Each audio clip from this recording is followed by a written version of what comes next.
Halo para kaum wifu semuanya, semoga kalian tetap dalam kondisi yang baik. Di pertemuan kali ini kita akan mengupas isi dari episode 1029, yang dimana kita diperlihatkan Otama, Usopp, dan Nami yang bertemu Big Mom. Dan halaman lain diperlihatkannya Zoro yang seluruh tubuhnya dibalut oleh perban, banyak luka dan tulangnya yang hancur. Tanpa basa-basi lagi, mari langsung saja ke pembahasannya.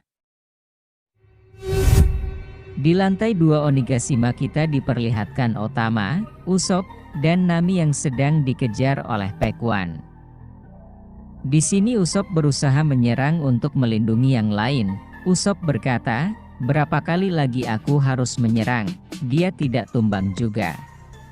Pacuan menjawab, "Kenapa kau juga tidak menyerah saja?" Usopp berkata, "Mana mungkin kami menyerah tanpa perlawanan? Dasar siluman bayawak, pergi." Usopp incarlah bagian vitalnya, serang pelipisnya, serang ranangnya, di jakun, ulu hati, dan hidungnya, ucap Nami. Dan Otama berkata, "Berjuanglah Komichio. Sedikit lagi kita sampai. Kita harus meminta Umami-chan, supaya membuat temannya memakan Dangoku. Biar aku bisa mengendalikan mereka sampai lantai 5. Saatnya aku bergerak, untuk menjadikan mereka berada di pihak kita. Jika aku bisa berguna, apapun yang terjadi nantinya aku tidak peduli." Nami pun menyangkal perkataan Otama, "Jangan pernah bicara bodoh Tama. Aku dan Usopp akan melindungimu." "Aku tahu itu, namun aku masih takut," ucap Tama. Usopp berkata, "Maaf telah membuatmu khawatir Tama, aku akan segera menyelesaikan ini." Usopp pun langsung menyerang Pacuan dengan serangan Hisatsu Midori Boshi miliknya.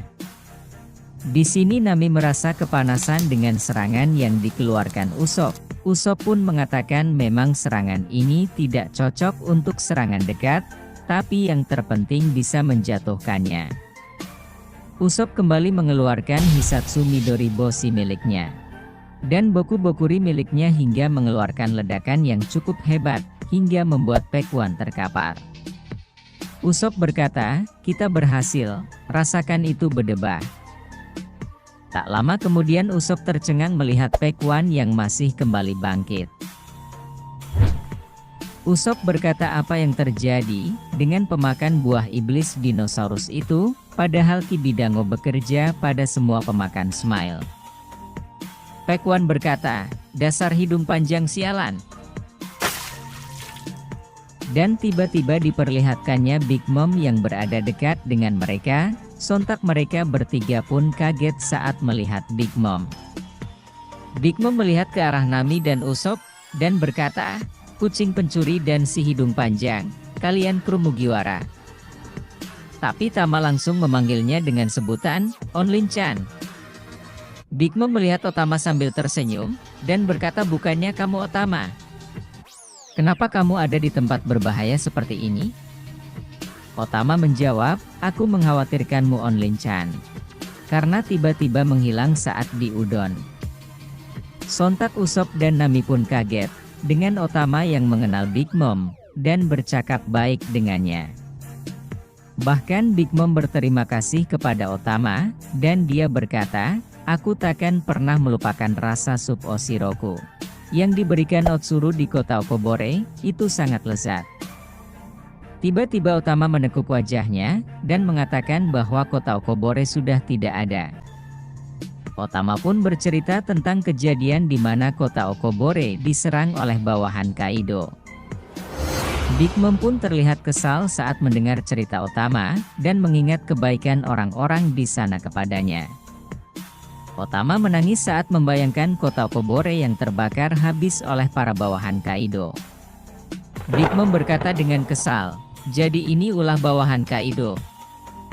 Beraninya mereka melakukan semua itu kepada kota yang telah memperlakukanku dengan baik." Kemudian terlihat Pacuan yang kembali datang menghampiri mereka. Dan Pacuan berkata kepada Big Mom, "Tahan mereka. Jangan biarkan mereka kabur." Setelah Paekuan dekat dan akan melahap mereka bertiga, tiba-tiba Big Mom berkata, "Hei kalian, sekalipun di dunia bajak laut yang kelam, ada yang namanya balas budi." Big Mom pun langsung menyerang Paekuan dengan sebuah pukulan, hingga terdengar oleh Jules dan Kid, dan Ulti yang kaget dengan laporan anak buahnya tentang Paekuan. Shin pun pindah ke lorong antara ruang harta lantai 2 dan lantai 3. Diperlihatkannya Izo, Kiku dan para samurai lain. Di sini Izo bertanya kepada Kiku, "Apakah kamu masih sanggup melanjutkan dengan luka seperti itu?" Di sini yang dimaksud dengan luka yang dipertanyakan oleh Izo, bahwa Kiku telah kehilangan satu lengannya. Kiku pun menjawab, "Beraninya kau mempertanyakan itu kepada seorang samurai? Ini hanya terasa gatal, dan nantinya juga akan hilang. Hatiku terasa lebih menderita, ketika kau menghilang dulu." Ijo berkata, "Jika kamu masih bisa mengejekku, berarti kamu baik-baik saja. Maafkan aku pergi tanpa memberitahumu." Kawamatsu bertanya kepada Ijo, "Apa yang akan terjadi dengan Wano kalau kita berhasil membuka negeri itu?" Ijo menjawab, "Kita akan membahas itu ketika sampai pagi kita masih hidup." Itu sebuah kemungkinan yang sulit kapapa, ucap Kawamatsu. Kinemon pun berkata, "Situasi sudah berubah menjadi perang besar, kita harus menang atau kita mati. Rekan kita mungkin kekurangan bantuan, dan aku harus menemukan Momonosuke, dan melindunginya sendiri. Kalian berpencarlah bantu yang lain." Semuanya menjawab, "Baiklah Kinemon sama."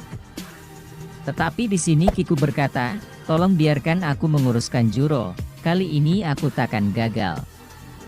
Di sini semuanya berpencar dan bergerak pada arahnya masing-masing.